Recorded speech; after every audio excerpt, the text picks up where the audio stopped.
What is going on, Rivian fans? Welcome back to Financial Journey. So today I'm going to give you an overview of what is happening with Rivian, go over some of the latest updates and where I see things going from here. Before I get into any of that though, make sure you guys hit that thumbs up and subscribe. I always greatly appreciate that.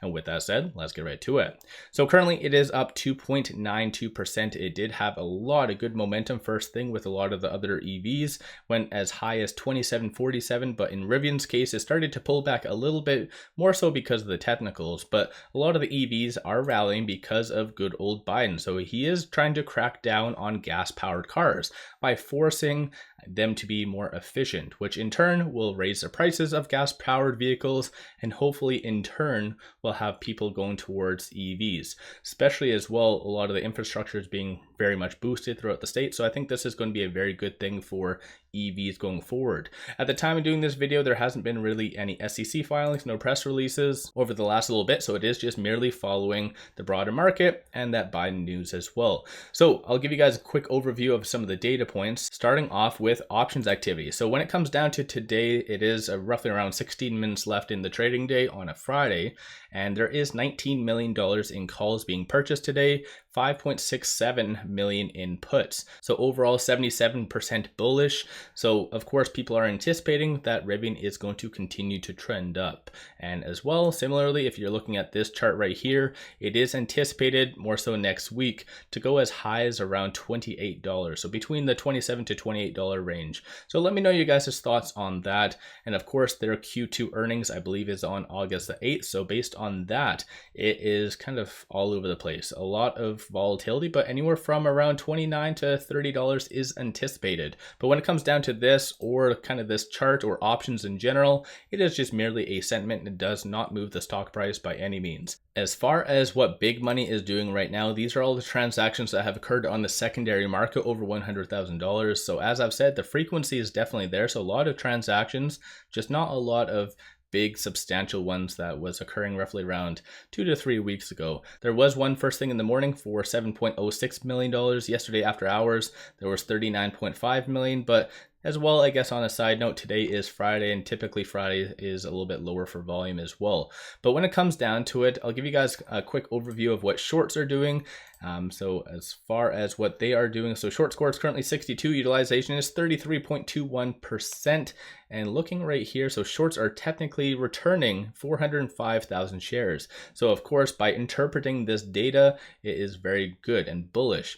Of course, as I've said in the past, I don't see Rivian being a short squeeze by any means, but I'm using this as a benchmark because the fact that they are, which again, these are the individuals that are doubtful on Rivian, but the fact that they are returning shares on a green day kind of does verify that this is a true rally and very justified rally. But going over here, 13.83% of the free float is being shorted, which given everything that's been coming out for Rivian is still really high in my own opinion. Not a financial advisor, of course. But overall though, there is 84.84 million shares being shorted. A lot of shares are available right now to short, but still it is what it is.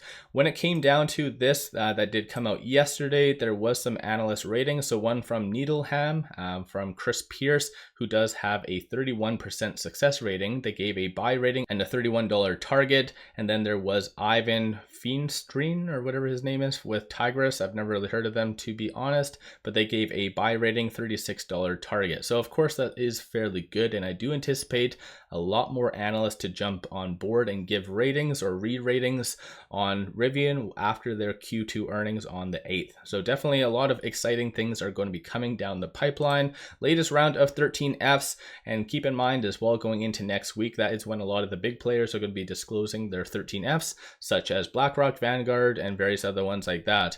But in reality, based on this, it's kind of mixed. So looking at this, it's kind of all over the place. So you do have some closing out their positions 100%, some increasing, some, it's all over the place. So nothing really crazy in that regard. I think a lot of people are just waiting for a lot of the bigger players like I mentioned. But when it comes down to it, a lot of people want to know, where is it going? And like I mentioned, it did pull back a little bit today because of its technical. So stochastic is currently at 78, a little bit more of a bearish sentiment right now is forming. And the reason why it did pull back down, whereas a lot of the other EVs such as Lucid, as you can see, is up 8.71%. The reason why those stayed and Rivian did pull back a little bit was because of its overbought status. because yeah, it's gone up quite a lot over the last little bit, whereas a lot of the other EVs haven't. Looking at momentum shows number of retail investors are flat today, and looking at some of the fib levels, with it being at $26.88, it is above this R1, so currently trading between this R1 and the R2. So you can anticipate 27.64 being that next big resistance, and then 26.71 is that next big support. So of course you kind of have that going into next week. Let me know you guys' viewpoint on Rivian. Give yourself a shout out if you have been buying over the last little bit, if you've been selling. What's your viewpoint as well on these analyst ratings? Do you think 36 and 31 is acceptable, or do you think it's too high, too low? What's your viewpoint on that? I personally feel that a lot of these analyst ratings are still very conservative, and a lot of the multiples are factoring in a bearish market, but I do feel that we are about to enter into a kind of an expansionary stage of the economy, which will alter a lot of the multiples, causing a lot of these price targets to change pretty significantly. But once again, I am not a financial advisor. And on a side note, like I said in the past, if you are looking for a lot of good analyst ratings, analyst forecasts, and all the other fun jazz, take a look at Interactive Brokers. Click on the link in the description below. It is free to have all of this, so you might as well. And one other thing that I highly recommend you guys doing, which is free, is taking advantage of this promo with Moomoo. It's free to sign up. Throw $100 at the account though, you get 5 free stocks. Each stock is valued up to $2,000, so that is a complete no-brainer. But plus you do get a $50 cash reward. So this is literally one of the best deals that you can get. Link in the description below and also the comments. With that said, I appreciate you guys watching. Let's all make a lot of money on Rivian.